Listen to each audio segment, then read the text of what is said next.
வீட்லேயே ஸ்டிக்கர்ஸ் பண்ண முடியுமா? கண்டிப்பாக பண்ணலாங்க. நம்ம கமெண்ட்ஸில் ஒருத்தவங்க கேட்டிருந்தாங்க ஹேண்ட்மேட் கவாய் ஸ்டிக்கர்ஸ் பண்ணுங்கன்னு. ஸோ இன்றைக்கி நம்ம என்ன பார்க்க போகிறோம்னா ஹேண்ட்மேட் கவாய் ஸ்டிக்கர்ஸ் தான் பார்க்க போகிறோம்.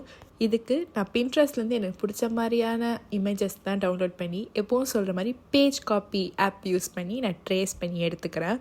அவ்வளோதான். இனி நம்ம ட்ரேஸ் பண்ண பிக்சர்ஸ் எல்லாம் அதுக்கேற்ற மாதிரி கலர் பண்ணி கட் பண்ணுறப்போ அதோட ஷேப்புக்கு ஏற்ற மாதிரி கட் பண்ணாமல் கொஞ்சோண்டு ஒயிட் கலர் பேஜஸோடு சேர்த்து கட் பண்ணால் அந்த பிக்சர்ஸ் பார்க்க இன்னும் அழகாக இருக்கும். அப்புறம் வீடியோஸ் பார்க்குறீங்க, ஆனால் சப்ஸ்கிரைபும் லைக்கும் பண்ண மாட்டீங்க. நீங்கள் சப்ஸ்கிரைப் லைக் பண்ணிங்கன்னா எனக்கு இந்த மாதிரி கிராஃப்ட் ரிலேட்டட் வீடியோஸ் போட இன்னும் மோட்டிவேட்டடாக இருக்கும் டெய்லியும் போடுறதுக்கு. ஸோ கண்டிப்பாக லைக் அண்ட் சப்ஸ்கிரைப் பண்ணுங்கள். அப்புறம் உங்களுக்கு என்ன மாதிரியான கிராஃப்ட்ஸ் வீடியோஸ் வேணுங்கிறத கமெண்ட் பண்ணுங்கள். கண்டிப்பாக நான் அதுக்கேற்ற மாதிரி போஸ்ட் பண்ணுவேன். சரி, இப்போது கிராஃப்ட்டுக்குள்ளே போயிடலாம். கட் பண்ணி வச்சுருக்க பிக்சர்ஸை செலோ டேப் இருக்குல்ல, அந்த டேப்பில் நம்ம பின்னாடி பக்கமாக ஒட்டிக்கணும். அதாவது அந்த ஒட்டுற சைடில் நம்ம பண்ணி வச்சுருக்க ஸ்டிக்கர்ஸை ஒட்டணும்.